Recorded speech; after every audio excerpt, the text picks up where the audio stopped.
अस्सलाम वालेकुम नाज़रीन, आप देख रहे हैं प्रोग्राम गोया और मैं हूं अरसलान खालिद। आज के प्रोग्राम में मैं चाहूँगा इस आगाज़ में हम बात करें एक इंतहाई तकलीफ़ दे वीकेंड पूरी कौम के लिए गुजरा है। ना सिर्फ उनके लिए जिनके प्यारे इस दुनिया से चले गए, बल्कि तमाम तर पाकिस्तानी जो मुख्तलिफ मनाजिर अपने मोबाइल स्क्रीन्स पर, सोशल मीडिया पर देखते रहे, वो इंतहाई तकलीफ़ दे थे। उसके बाद ना सिर्फ ये कि एक सानिया पेश आया, ये तकलीफ़ दे है, जब हम उसके महरक़ात देखते हैं तो और ज़्यादा तकलीफ़ होती है। उसके बाद जब रवैये देखते हैं, जब बयानात देखते हैं, जब आगे की स्ट्रैटेजी उसको काउंटर करने की देखते हैं, या झूठे बयानात देखते हैं कि पूरा मरी क्लियर हो गया, सोशल मीडिया पे हमें लोगों की चीज़ें, वीडियोस कुछ और बता रही होती हैं, फिर और तकलीफ़ होती है। फिर अफवाज पाकिस्तान को तलब किया गया कि वो मदद के लिए आएँ। फिर सोशल मीडिया पर जब उनके हवाले से या उनकी तस्वीर के हवाले से हम कुछ लोगों की ट्वीट्स या कुछ लोगों के बयानात देखते हैं, उस पर और ज़्यादा तकलीफ़ होती है। बहैसियत कौम जो लोग जो सयाह वहाँ पर पहुँचे और जो उनका रवैया रहा, जिसकी वजह से रोड्स ब्लॉक हुई, मशीनरी काम नहीं कर पाई, जगह पर नहीं पहुँच पाई, उस पर हमें अपने आप पर उस पर भी अफसोस होता है। फिर जब हम देखते हैं कि पूरे मरी का जो एक सियाती मुकाम है उसके बाइकआउट की बात की जाती है और सबको एक तराजू में तोला जाता है, और फिर हमें बहुत सारे लोगों से पता चलता है कि नहीं, सब एक बराबर नहीं है। वहाँ पर मुकामी लोग में अच्छे लोग भी हैं, यकीन कुछ बुरे लोग भी होंगे, लेकिन मेजॉरिटी अच्छे लोग हैं जिन्होंने अवाम की बेलॉस वहाँ पर उनको रेस्क्यू किया और ख़िदमत की। फिर हमें जो मजमूई तौर पर मरी के ख़िलाफ़ एक कैंपेन चलाई जाती है, उस पर तकलीफ़ होती है। फिर अगर वहाँ पर रेगुलेशन का निज़ाम मौजूद नहीं है और माफिया सरगर्म है, तो उसका इल्ज़ाम भी वहाँ के उन लोगों को दे देना पूरी तरह से। और जो इंतज़ामिया है वो इन माफियाज़ के ख़िलाफ़ क्रैकडाउन नहीं करती, चेक एंड बैलेंस नहीं है, हुकूमत की कारकर्दगी नहीं है, इसको देख कर फिर मज़ीद तकलीफ़ होती। होटल इंतज़ामिया की बात करें तो जो दास्तानें हम वहाँ से सुन रहे हैं लोगों से, गो कि मैं ज़ाती हैसियत में कुछ ऐसे लोगों को जानता हूँ जिन्होंने स्टे फ्री कर दिया था उन लोगों का जो ऑलरेडी होटल में रुके हुए थे और फिर पैसे नहीं लिए। ये मैं पर्सनल कैपेसिटी में जाता हूँ, लेकिन यकीनन वो लोग भी रहे हैं जो 30 से 50 हज़ार रुपये कमरे के मांगते रहे हैं। और ये भी इतलात आ रही हैं कि किसी ने अपने घर वालों का जेवर रखवाया, तो किसी ने किस तरह कर कर कमरा वहाँ पर मैनेज किया, जो 3,000 रुपये जिसका किराया था उसको 50,000 रुपये में। ये तमाम तर चीज़ें ओवरऑल बहुत ज़्यादा तकलीफ़ दें हैं। अब वज़ीर आला साहब बहुत ताख़ीर के साथ उनको ख्याल आता है, वो हेलीकॉप्टर में उड़ते हुए फ़िज़ाई दौरा करते हैं, देखते हैं कि बर्फ़बारी बड़ी खूबसूरत लग रही है, फिर एक मुकाम पर जाते हैं, छोटा सा एक शूट होता है उनका, उसके बाद वो वहाँ पर मुख्तलिफ़ इंस्ट्रक्शन जारी करते हैं। अब मरी को नया ज़िला बनाने, ये सारी बातें तब हैं जब इतनी अमवात हो गई, लोग इतना सफ़र कर चुके, और फिर अगली किसी साने तक हम फिर खामोश हो जाएंगे। और वो वज़ीर आज़म साहब जो कहते थे कि एक छोटा सा वाक़या हो तो वज़ीर आज़म मुस्ताफ़ी हो जाता है, वो इंतज़ामिया से भी शायद किसी को चलता ना कर सकें।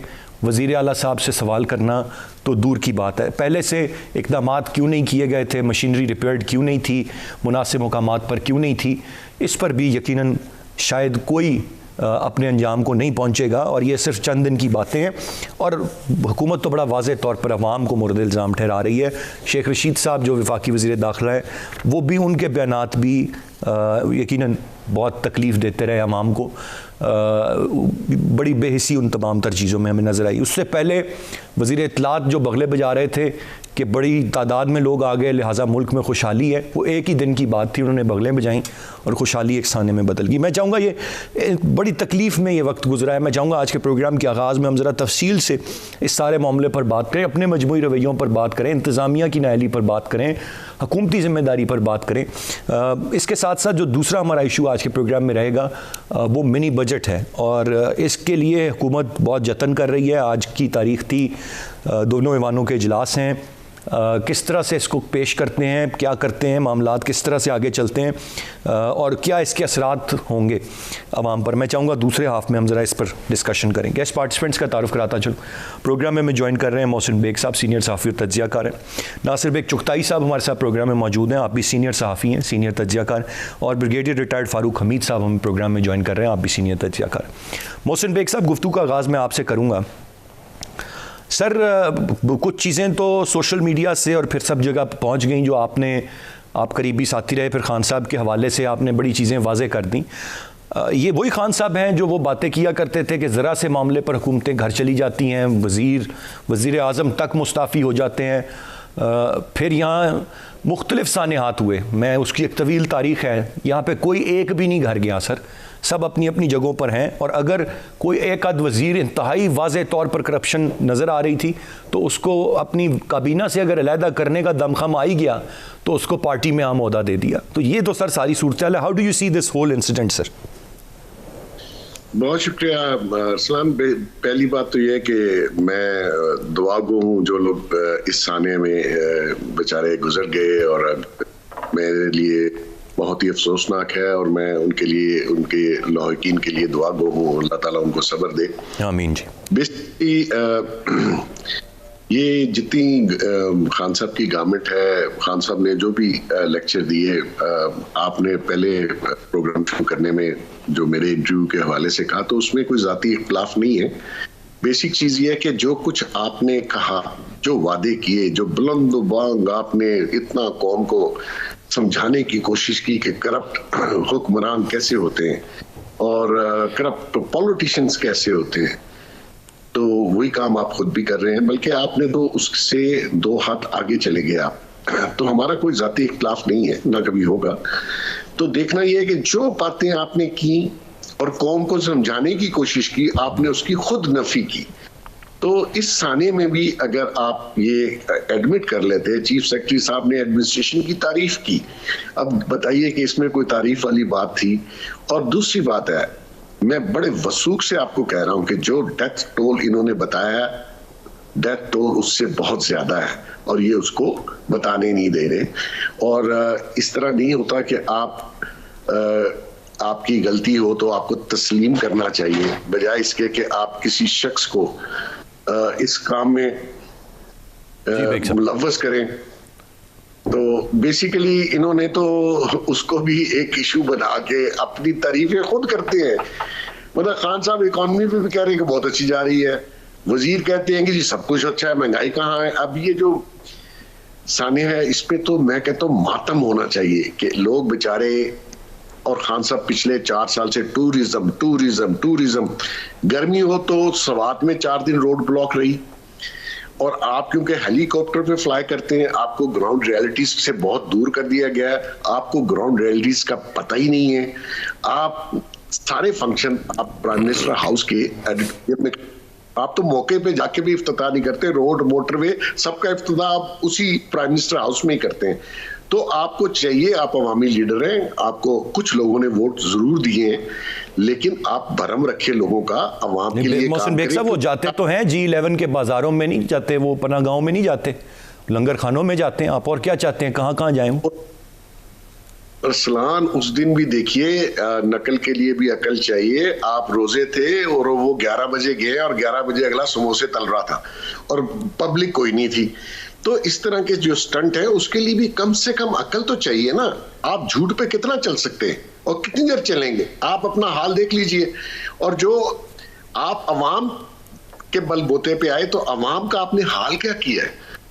क्योंकि आपको इस मुल्क के लिए और इस अवाम के लिए जो भी फैसला आप करें, वो अवाम और मुल्क के मफाद में होना चाहिए। और हमारी अवाम गो के बेहिस अवाम है, इसमें हिस्स नहीं रही। वरना आप देखें जो जुल्म और जिस तरीके से महंगाई और जिस तरीके से आपने बेरोजगारी फैलाई, आपने कोई वादा अपना पूरा नहीं किया। अवाम को चाहिए था उसका रिएक्शन दिखाते। जरूरी नहीं कि इलेक्शन में ही आप उसका रिएक्शन दिखाएंगे। जब होंगे, अभी भी पेट्रोल प्राइसेस, जो भी आपने इलेक्ट्रिसिटी और उसमें जो आपने जुल्म किया, और अभी जो आप मिनी बजट ला रहे हैं, ये खान साहब हमेशा जिक्र करते हैं लंदन का। मैं जब लंदन में था और स्कैंडिनेवियन कंट्रीज का, मतलब ये इस तरह एक्सप्लेन कर रहे होते जैसे स्कैंडिनेवियंस और लंदन में सिर्फ खान साहब गए हैं, बाकी पाकिस्तान में कोई शख्स ऐसा नहीं जिसने लंदन देखा हो। अब आप बताइए कि पूरी दुनिया में मेरा चैलेंज है, अगर ये बता दें कि किसी मुल्क में फूड आइटम पे टैक्स होता है, यहां 1700 आइटम पे इन्होंने टैक्स लगा दिया, तो ये तो जुल्म कर रहे हैं ना जी अवाम के साथ। और अवाम बैठी हुई है और अवाम कुछ कर नहीं रही, ये भी जुल्म है। अवाम को चाहिए अपने हक के लिए खुद खड़े हो। राइटली सेट सर, पॉइंट आ गया। गुफ्तगू का सिलसिला जारी है, एक ब्रेक की जाने बढ़ेंगे, ब्रेक से वापस आकर मजीद बात करते हैं, साथ रहिएगा।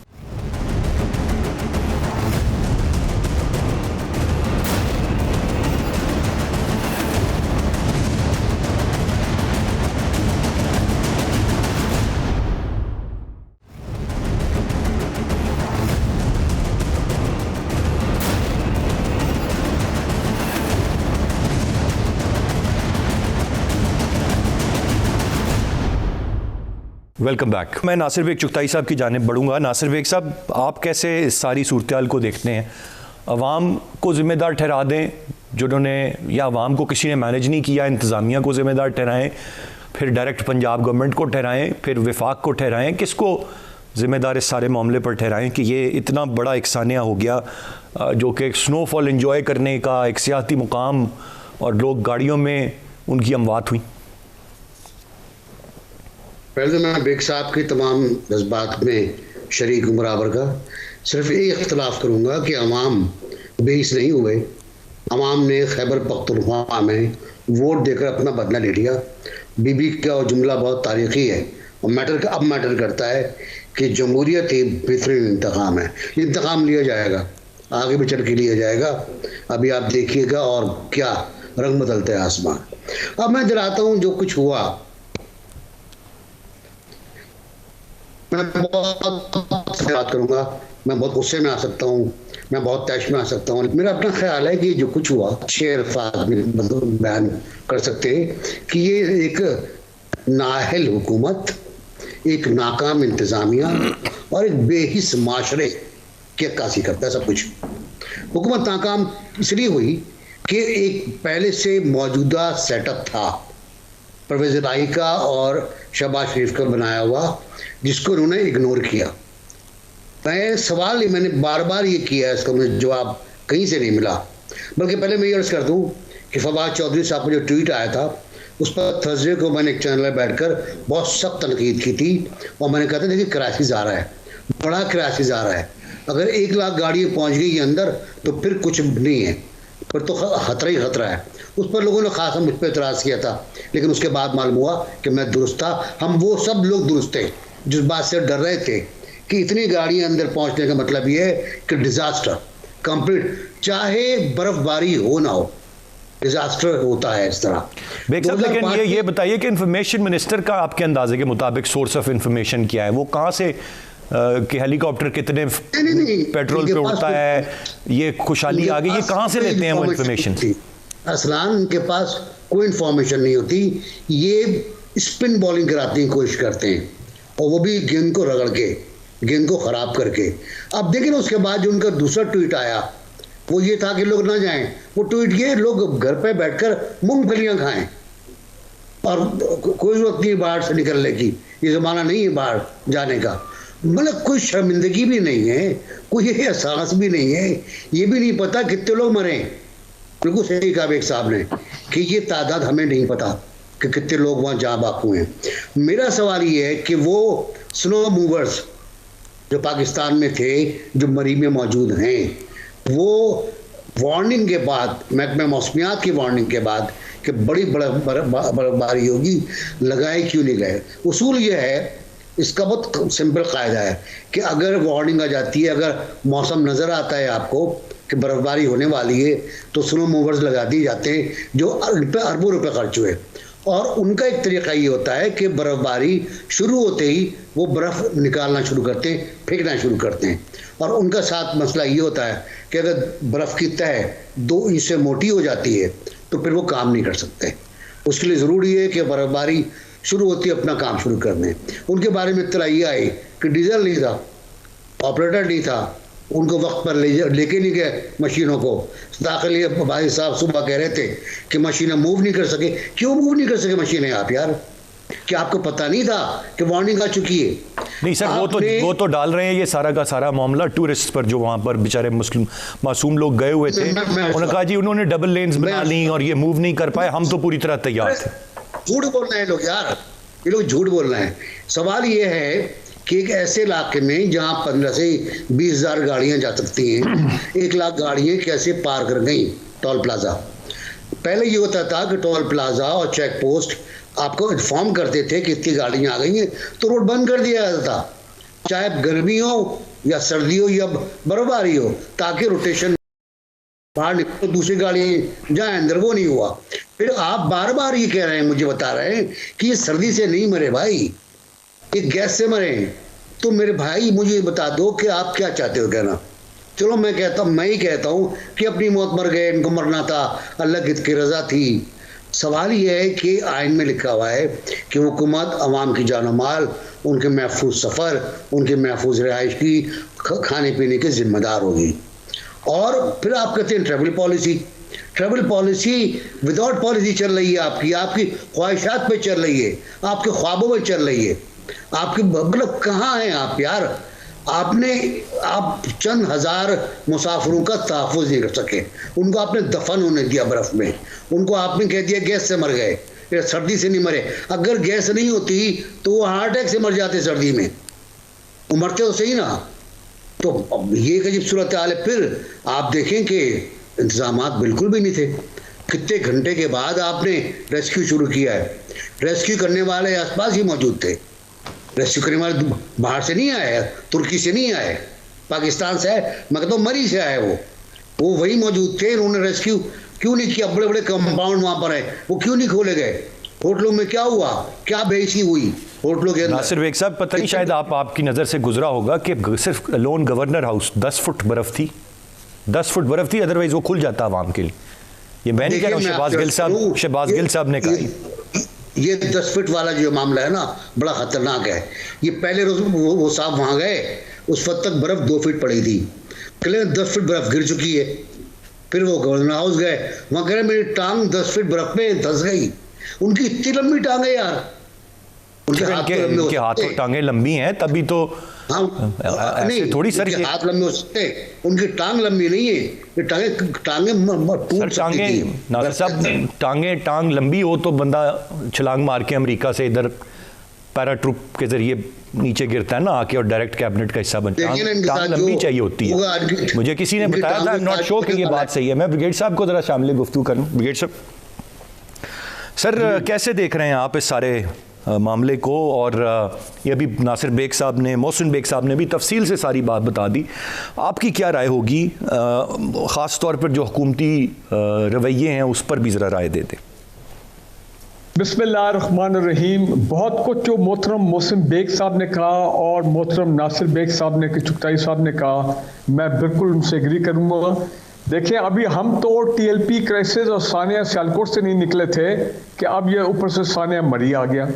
और ये बात बिल्कुल सही है मोहसिन बेग साहब ने जो फरमाया कि इसमें कोई शक नहीं है कि हमने इमरान खान साहब की यू टर्न्स भी देखी हैं, उनके ब्लंडर भी देखे हैं। और अब बिफोर कमिंग टू पावर वो एक आइडियलिस्ट थे, लेकिन जब वो पावर में आए तो फिर उन्होंने देखा कि पावर में रियलिटी है, रियलिज्म है, the ball game is very very different. तो बट हैविंग सेड दैट, 2-3 चीज़ें। एक तो ये बात है कि देखें, ये एक ऑर्डनरी स्नोफॉल नहीं थी। अब मेरी भी एज इतनी हो गई है, याद है 3-4 दिहाइयों से कि वहाँ पे बिल्कुल मरी में स्नोफॉल होती है, बर्फबारी होती है, लेकिन ये बर्फबारी से ज़्यादा ये स्नो स्टॉर्म था। मुझे नहीं याद है मैंने कभी ऐसे इमेजेस देखे हों जिसमें एक गाड़ी को पहचानना कि उसके it is almost all covered by snow above, और वो भी ऊपर भी 2-2 फुट, और दाएं बाएं 3-3, 4-4 फुट है, 10 फुट का चले आप, वो एग्जैजरेशन है, उसको आप छोड़ दें। लेकिन इस तरह की फंसी हुई गाड़ियां हमने पहले नहीं देखी हैं। It was not a snowfall. क्या वो इस वजह से शायद नहीं देखी हैं कि साथ साथ बर्फ हट रही होती थी और इस दफा कोई था ही नहीं हटाने वाला, तो ये जमाव कितनी हो गई? नहीं, स्नो मूवर्स गायब थे, तो ये फिर जमा होकर इतनी हो गई ना। नहीं सुने ना, ये बात सही है, ये भी सही है कि हमने अपना शहबाज शरीफ साहब के दौर में, मुझे अच्छी तरह याद है कि जब स्नोफॉल होती थी, मैं स्नो स्टॉर्म की और वो अपना स्नो स्टॉर्म बर्स्ट को बोलते हैं, मैं उसकी बात नहीं कर रहा हूँ। हम देखते थे शहबाज शरीफ साहब के दौर में कि बर्फबारी शुरू हुई तो जनाब मरी के ऊपर स्नो क्लियरिंग व्हीकल जो है उन्होंने अपना काम शुरू कर दिया और सड़कें खुली हुई। यस, अपना नासिर बेग साहब इज राइट कि ये भी एक वजह हो सकती है। तो और दूसरी चीज ये कि अब पता लग रहा है कि 1 लाख ये नहीं थी, 1,64,000 गाड़ियां हैं जो मरी के अंदर पहुंच गई थी। और ये भी बात सही है, ये भी बात सही है कि ये पाकिस्तान के एलीट, वो स्विट्जरलैंड, नॉर्वे, जर्मनी जाने वाले लोग थे जरूर थोड़े बहुत, लेकिन कम थे। मुझे ज्यादातर वो मेरे जैसे, आपके जैसे, हम जो मिडिल क्लास के लोग हैं जिनमें थोड़ा सा प्रॉस्पेरिटी आई है कि हमारे पास गाड़ी भी है तो चलो जी चलते हैं बर्फ देखने के लिए, तो ये middle class, higher middle class के लोग ज्यादा थे। और ये बात भी देखिए, गरीब के पास गाड़ी कहाँ है, गरीब के पास तो सवारी नहीं है। वैन में गए लोग 8-8 10-10 लोग, जो पुलिस वाला मारा है ना वो वैन के अंदर था। नहीं, लेकिन चले लोग अफोर्ड कर सकते थे ना, तो वो मरी गए ऑल द वे। पता था कि वहां पे चीजें महंगी होंगी, बाई ट्रेडिशन मरी में। दूसरी बात ये इंपॉर्टेंट ये है कि देखें, ये मेरे तक भी बातें पहुंच रही हैं, अगर गवर्नमेंट कवर अप कर रही है ये 23 लोगों को ऑफिशियली है, more people have died and I think this is correct, तो ये बड़ी ज्यादती होगी। मैं समझता हूं हमारा मीडिया क्या कर रहा है, मीडिया तो हमेशा ये चीजें जाके एक्सपोज करता है, उनको भी जाके हमें सच बताना चाहिए। बात बिल्कुल सही है, ये नालायकी थी, ये इनकॉम्पिटेंस था, ये उन्होंने प्लानिंग भी की थी, और बिल्कुल गवर्नेंस का फुकदान था at the local government level, जो कि एडमिनिस्ट्रेशन वहां पे थी, और पीछे पंजाब गवर्नमेंट, उनके टॉप लोग सोए हुए थे जब तक ये क्राइसिस सर पे नहीं आया। दूसरी 36 घंटे लगे वजीर आला को हेलीकॉप्टर के जरिए मरी पहुंचने में, इतना बड़ा सानिया हो गया, पूरी कौम हिल गई, उनको 1.5 दिन लगा सर पहुंचने में। इंपॉर्टेंट बात मैं करना चाह रहा हूं, फिर आप बेशक अगर ब्रेक लेना चाहते ले लें। जी। मरी की बिल्कुल, मरी के अवाम की एक, और रिस्पेक्ट फॉर देम, उनकी एक खास अपना मेंटालिटी, अपना उनका माइंडसेट है। पिछले साल याद है क्या हुआ था, जो टूरिज्म बढ़ रही है, ठीक है फैसिलिटीज वो नहीं है, इंफ्रास्ट्रक्चर वो नहीं है, पार्किंग लॉट्स वो नहीं है, वो तमाम जो रास्ते में होनी चाहिए इमरजेंसी सर्विसेज या जहां पे लोग जाते हैं हिल स्टेशन पे, वो नहीं है। ये गवर्नमेंट की नालायकी है। लेकिन पिछले साल भी हुआ था, मेल माल रोड के ऊपर मरी के जो गुंडागर्द अनासर थे, आपको याद है, उन्होंने खवातीन पे हमला किया था। सर वो फुटेजेस भी बिल्कुल मौजूद हैं। अब मैं यहाँ पर सर एक बात रहेगी, मरी के लोगों का एक माइंडसेट सामने आ रहा है, जिसको हमें, वो मेजॉरिटी का नहीं है, माइनॉरिटी का कंडेम करना चाहिए। जिस होटल वाले ने वो जनाब 50,000 चार्ज किए और जिसने उस खातून के जेवर भी रखे, मीडिया को चाहिए, गवर्नमेंट उसको छुपा रहा है, media should go identify that hotel owner,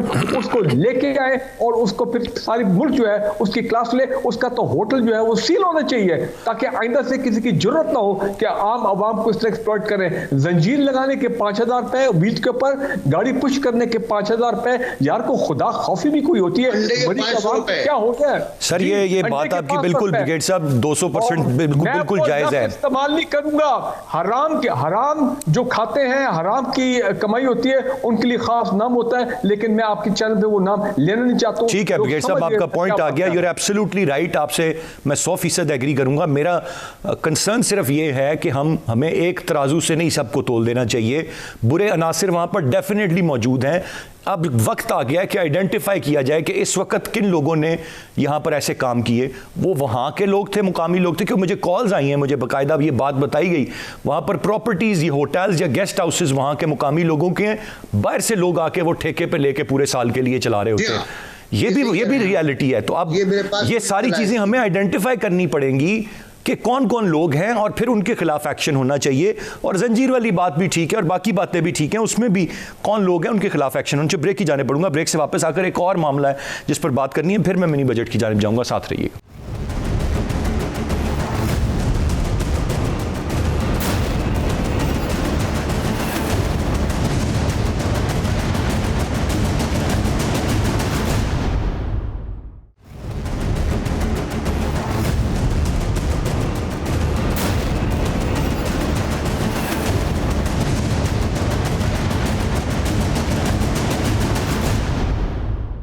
ji welcome back. मैं मोहसिन बेग साहब, एक और चीज़ मैंने जो मुझे जिस चीज़ ने बड़ा दुख पहुंचाया है वो ये कि लोग बहुत सारे, आप अगर ट्विटर पे भी आप भी देख रहे होंगे, क्या ऐसे लोगों के पे भी कोई बात होनी चाहिए कि जब अफवाज पाकिस्तान को तलब किया गया उन्होंने तब आना है और अपना काम करना है। ब्रिगेड साहब बेहतर बताएंगे, मैं ज़्यादा टेक्निकल नहीं हूँ इस मामले पर, लेकिन उनको हमेशा तलब करती है वफाक और फिर वो अपनी जिम्मेदारियाँ निभाते हैं। वो खुद से मेरे ख्याल से मामले पर जब भी कहीं एक्शन लेते हैं तो वो फिर एक और तरफ जाता है मामला। तो वो तो बात, अब लोगों ने, जब उन्होंने आके जो रेस्क्यू वर्क किया और काम किया, लोगों ने उन पर भी तनकीद की और फोटोशूट की बात की, और मैंने नहीं देखा कि उसका भी कोई खातिर ख्वाह जवाब आ रहा हो, या ऐसे लोग जो भी जिसका दिल करे उठकर वो बात कर देगा। और हर मुश्किल वक्त में हमारी जब सिविल इंतज़ामिया नाकाम हो जाती है तो हम अपने इन्हीं इदारों को तलब करते हैं, चाहे वो सैलाब हो, चाहे इस तरह का कुछ वाक़या हो, जलजिला हो, और ये हमेशा काम करते हैं। फिर आप उन पर भी तनकीद करें, और ये बाय द वे जवान है फ़ौज के जो ये सारा काम कर रहे होते हैं। जो असल में कुर्बानी दे रहे होते हैं, उनको भी सर तनकीद नहीं छोड़ते हम? बेसिकली अरसलान ऐसा है कि ब्रिगेडियर साहब ने और बेग साहब ने बड़ी अच्छी बातें की हैं।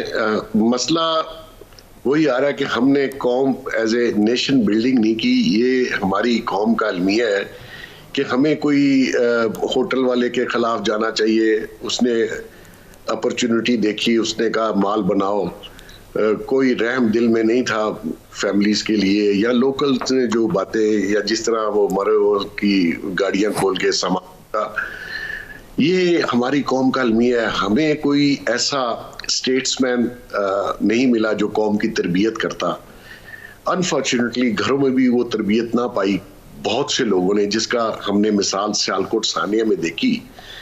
तो ये हमारे जो पॉलिटिकल लीडर हैं, और जो मकसद ये है कि लीडर पॉलिटिकल बहुत ज्यादा है यहाँ पे, स्टेट्समैन नहीं है जो कौम की नेशन बिल्डिंग करता। और हमें ये सारे नॉर्म्स ऑटोमेटिकली घर से ही हमें तरबियत में शामिल होते हैं कि हमने क्या करना है। अब जहां तक आपका सवाल है फौज के बारे में, नेचुरली फौज ऑर्डर पर मूव करती है, और वो उनका डिसिप्लिन इस किस्म का है। जब वहां पे इतना बड़ा जब सानिया हुआ तो नेचुरली उन्होंने अपने ऑर्डर्स लिए और वो निकले, क्योंकि रोड्स बिल्कुल ब्लॉक थी, तो पैदल ही सबने जाना था। और मैं किसी से पूछ रहा था कि ये हुआ क्या, तो उन्होंने कहा जी जब ऐसा कोई सर्दियों में बर्फबारी हो तो हम 2 रोड्स ऐसी हैं, वो नाम भी बता रहे थे, कि उसको हम पब्लिक के लिए बंद कर देते हैं ताकि हमें हैवी मशीनरी जो है दोनों डायरेक्शन में मूव करने के लिए आसानी हो। रोड पे हम पब्लिक व्हीकल्स को नहीं छोड़ते, लेकिन उन्होंने वो रोड बंद नहीं की और वो रोड चौक हो गई, लोग वहाँ उन्होंने पार्क हो गया, इसलिए मशीनरी मूव नहीं हो सकी। तो ये कंप्लीटली जो लोकल एडमिनिस्ट्रेशन है उनकी नाकामी है। और ओवरऑल माशाल्लाह जैसे गवर्नर्स हमारे पंजाब के सूबे में हो रही है, और एक साहब ऐसे हैं जिनको लाके इन्होंने बैठाया, और 22 करोड़ लोग इस मुल्क में हैं, सिर्फ एक शख्स उस उस्मान बुज़दार की रोज तारीफ करता है, उसका नाम इमरान खान है। और बाकी 22 करोड़ में मैंने नहीं किसी के मुंह से सुना कि उस्मान बुज़दार ने बहुत अच्छा पंजाब चलाया। तो अगर पीएम उसकी रोज तारीफ करेगा, और उस तारीफ की भी एक वजह है जो मैं आपकी टीम। मोहसिन बेग साहब वो काम कर रहे हैं, नजर नहीं आ रहा, काम वो बहुत कर रहे हैं, नजर नहीं आ रहा। देखिए फिर बाकी हम तो शायद अंधे हैं, सिर्फ खान साहब की आंखें हैं, और खान साहब की आंखें वो देख रही हैं जो 22 करोड़ लोगों को नजर नहीं आ रहा, और मुल्क उसी वजह से डूब रहा है, और डुबा दिया इन्होंने। तो मकसद ये है कि अपनी गलतियों का एतराफ करना चाहिए, और अल्लाह के वास्ते इस कौम पे रहम करें। और अगर किसी ने गलती की है, जो भी सफाशी है उसका पीछे, उसको छोड़ें। आप तो बहुत मेरिट और रूल ऑफ लॉ की बात करते थे, वो कहाँ गया? सर सवाल तो है, लेकिन अब ये तो मेरे मोहतरम वज़ीर आज़म साहब हैं, उनकी बसीरत है जो कि जिसका मुकाबला हम 22 करोड़ अवाम नहीं डेफिनेटली कर पा रहे। वो उन पर पूरा एतमाद रखते हैं, वसीम अकरम प्लस कहते हैं, वो समझते हैं वो काम कर रहे हैं, बता नहीं पा रहे। वो वज़ीर आज़म साहब किसी भी मुल्क को उसके रहने वालों से ज़्यादा बेहतर अंदाज में जनाब मोहतरम वज़ीर आज़म साहब समझते हैं, यूरोप को यूरोपियन से ज़्यादा समझते हैं, अमेरिका को अमेरिकन से ज़्यादा समझते हैं। तो ये अब हमारे वज़ीर आज़म हैं, और हम उस पर यही दुआ कर सकते हैं सिर्फ कि उन्हीं की बसीरत ठीक हो, और कल को हमें सम्राट नज़र आ जाएं और हम कहते फिरेंगे यार हम सब गलत थे, वज़ीर आज़म ठीक थे, क्योंकि ये उनका ट्रैक रिकॉर्ड है नामुमकिन को मुमकिन करके दिखाना। तो मैं होपफुल हूँ, मैं डिसअपॉइंटेड नहीं हूँ, वो करके दिखाएंगे, पंजाब बदलेगा। नासिर बेग साहब, ये मुझे एक कॉमेंट ले लूँ आप लोगों से फ़ौज वाले मामले पर, फिर मैंने मिनी बजट पर भी कॉमेंट लेना है। सर ये क्या है कि जिसका दिल किया उठ के, जो अगर कोई हमारे फ़ौजी जवान कुछ वहाँ पर रेस्क्यू वर्क कर रहे हैं, तस्वीर तो आजकल कहते हैं फ़ोटोशूट तस्वीर किसकी नहीं आती वहाँ पर। मेरे पास बेतहाशा वीडियोज़ हैं जो वहाँ पर फंसे हुए अवाम वीडियो बना रहे हैं हमारे फ़ौजी जवानों की, और मना कर रहे हैं कि आप नहीं बनाएं, तस्वीर बना रहे हैं, वो सोशल मीडिया पर आ जाती, और उस पर जिसका दिल किया उठ के ट्वीट कर दी। क्या उसका भी कोई हिसाब किताब होना चाहिए कि आपका क्या बैकग्राउंड है, आप हैं कौन है, किस तरह कोई भी बात आप कह देते? क्या हिसाब किताब करेंगे आप, जब इस मुल्क में हिसाब किताब है ही नहीं। जब इस मुल्क में प्राइम मिनिस्टर कहता है कि नैब का चेयरमैन एग्जेम्प्टेड है पार्लियामेंट जाने से, आपने मालूम वो बयान ही गलत है, वो नोटिफिकेशन ही गलत है। नैब चेयरमैन ने कहा, मैंने नहीं कहा, मैंने कोई शस्त्र नहीं मांगा। इस मुल्क में क्या हिसाब किताब करेंगे? इस मुल्क में मैं एक सानया ये है अरसलान कि इस मुल्क में वो लोग सानया मरी की इंक्वायरी कर रहे हैं जो साने के जिम्मेदार हैं। इस मुल्क का सबसे बड़े सूबे का वजीर आला जिसके इलाके में ये वाकया हुआ है वो तंजीम साजी में मसरूफ था। प्राइम मिनिस्टर ने फोन करके डांटा है कि निकल यहाँ से। वो जाके इस्लामाबाद बैठ गया। उसके बाद वो फिर वो हेलीकॉप्टर में जहाज में गए। वो उन्होंने मुआयना किया नीचे का कि बर्फ़ कहते हैं इसको, बर्फ़ कहते हैं इसको। अब मसला ये है कि फ़ौज के बारे में जो आप बात कर रहे हैं, फ़ौज तो तभी आती है ना कि जब आप उसको बुलाते हैं। ये मैं दोनों मानों में कह रहा हूँ। एक मान तो ये है कि आप आइन के तहत बुलाते हैं फ़ौज को, जो रूल्स के तहत बुलाते हैं फ़ौज को, वो आती है, काम कर जाती है। उसकी बुनियादी वजह ये है कि फ़ौज के पास वो सारा इक्विपमेंट मौजूद है जो किसी और के पास नहीं है। हमने कोई एक तो नेशन बिल्डिंग नहीं की, फिर हमने इंस्टीट्यूशन बिल्डिंग नहीं की। हमारे पास ईदी है, ये लोग हैं बेचारे जो दफन करते हैं मैयतें। कोई ऐसी एनजीओ नहीं है, कोई ऐसा इदारा नहीं है। एनडीए में कहाँ, एनडीए के पास क्या चीज़ है भाई? उसके बाद क्रेन तो है नहीं। तो जब हैवी इक्विपमेंट उनके पास नहीं है, इन लोगों के पास, और इनके बेसिस नहीं है मुख्तलिफ इलाकों में, तो फिर फ़ौज ही आएगी ना। फ़ौज को बुलाएंगे, वो काम करेंगे। अब फ़ौज का एक फोटोशूट बिल्कुल होना चाहिए, आई एग्री, होना चाहिए, दिखाना चाहिए कि वो बच्चों को लेके जा रहे हैं, उठा के लेके जा रहे हैं, निकाल के लेके जा रहे हैं। बहुत अच्छी बात है। मेरा असल मसला ये है कि सिविल हुकूमत क्या कर रही है। सिविल हुकूमत ने इस मुल्क के साथ क्या किया है? इस हुकूमत ने जो इक़दार थी वो तबाह की हैं, जो इखलाक़ी इक़दार थी वो तबाह की हैं, जो समाजी ढांचा था उसको बर्बाद किया है, और जो अच्छा करना था उसे और मैं मरी की मिसाल दे रहा हूँ, उसको और बुरा कर दिया। रेलवे ट्रैक को तबाह कर दिया है। रेलवे इस काबिल नहीं रही कि चले वो। अब आप इस्तांबुल तक तो जा रहे हैं, कराची से लाहौर जाने में 3 बार आपकी गाड़ी ख़राब होती है। रेल ट्रेन जो होती है, कहीं यहाँ ब्रेक डाउन, यहाँ ब्रेक डाउन। तो सर वो बहुत सारी इतलात रेल की तो मुबैना करप्शन की बहुत सारी इतलात मेरे पास पहुँच रही हैं, वो हतमी होंगी, तो इंशाल्लाह उस पर भी प्रोग्राम करेंगे। मैं ज़रा ब्रिगेड साहब से कमेंट ले लूँ, फिर मैंने मिनी बजट पर भी कमेंट लेना है। वक्त मेरे पास सब कम रह गया है। ब्रिगेड साहब, अब यकीनन आपको भी तकलीफ़ पहुँचती होगी, मुझे तो एक आम शहरी के तौर पर भी पहुँचती है कि यार अगर एक इदारा रेस्क्यू को आता है, आप कुछ लोग उठ के, एक ख़ास लोग हैं, एक ख़ास तबका है, वो उस पर भी बात करना शुरू कर देते हैं और बग़ैर समझ बूझ के करते हैं कि मतलब ये फ़ौज ने ख़ुद से तो नहीं कोई रेस्क्यू काम शुरू कर लेना था जब तक बाज़ाब्ता तौर पर उसको हुकूमत नहीं तलब करती कि जी आएँ और ये काम करें। उनका काम नहीं है, सिविल इंतज़ामिया उसका काम है, उसने वो करना था, उसकी नाअहली वो भी मलबाब डाल रहे हैं जी फ़ौज कहाँ थी। देखें, ये फ़ौज की आइनी, कानूनी और मॉरल रिस्पॉन्सिबिलिटी है कि जब भी पाकिस्तान में कोई नेचुरल या मैन मेड डिजास्टर हो, इमरजेंसी हो, तो दे कम in aid of civil power. और इस केस में मुझे अच्छी तरह याद है शेख रशीद साहब ने कहा था कि मैंने फिर रात को फ़ौज को, रेंजर्स को और इन सब लोगों को तलब किया कि जनाब आएँ और हालात को कंट्रोल करें। और आपने नोट किया होगा कि वहाँ पे जो मरी में जो सीनियर मोस्ट ऑफिसर हैं, ठीक है, असिस्टेंट कमिश्नर की भी कुछ वीडियोस मैंने देखी हैं, लेकिन सीनियर मोस्ट जो फेडरल गवर्नमेंट के जो ऑफिसर थे वो जाहिर बात है जीओसी मरी थी, मेजर जनरल साहब, वो ही वाज देयर और वो मीडिया को बता रहे थे ऑन साइट कि अब क्या कर रहे हैं क्या नहीं कर रहे। तो जाहिर बात है उनके पास क्योंकि रास्ते सारे ब्लॉक थे, फिर FW वाले हैवी मशीनरी लेके आए, जो लोकल मशीनरी अवेलेबल थी, तो सड़कों को क्लियर किया, पूरा ये सिस्टम चला। और फिर लोगों को जिस तरह फौज ने वहाँ पे फीड किया, खाना दिया, उनको इवैक्यूएट किया, लेके गए अपना वो खास पनाहगाहें बनी हुई थी जहाँ पे जाके इनको, ताकि इनको थोड़ा रिस्पाइट मिले और ये अपना सर्दी से बचे। ब्रिगेड साहब वो काबिले तारीफ है वो सारा का सारा काम, लेट पीपल से, बट लेकिन इस पे अच्छा हाँ, मैं सर वक्त इंतहाई महदूद है, मैं सिर्फ एक जुमला मिनी बजट पर आप तीनों से ले पाऊंगा। लास्ट जुमला, सोशल मीडिया पे जारी बात है कुछ ऐसी कुव्वतें हैं जो कि इंस्पायर्ड है फ्रॉम एंटी आर्मी माइंडसेट, जो कि और बाहर वाले लोग भी जो कि इस किस्म की बात करते हैं ताकि ऐसे वक्त में भी फौज को जो है वो अपना टारगेट किया जाए कि जनाब वो ये कर रहे हैं, वो कर रहे हैं, वगैरह वगैरह। हालांकि कई मरतबा ऐसे भी हुआ है कि लेटरबाजी बाद में हुई है, लेकिन सीओस ने डायरेक्टली कहा फॉर्मेशन कमांडर को कि वहां पे ये हालात खराब हो गए, go and help the civil administration. तो जरूरी नहीं कि हर काम लेटरबाजी पे हो, टेलीफोन पे कई दफा इंस्ट्रक्शन मिली है। सर पॉइंट आ गया सर, मैं जरा एक कमेंट सिर्फ बिल्कुल प्रिसाइज जुमला एक ले सकूंगा।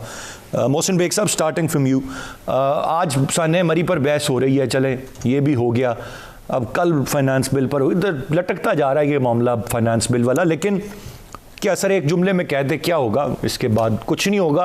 आप जैसे अमीर लोग मोहसिन बेग साहब, उनकी शायद उनको कुछ फ़र्क पड़े, बाकी गरीबों पे कोई फ़र्क नहीं पड़ रहा।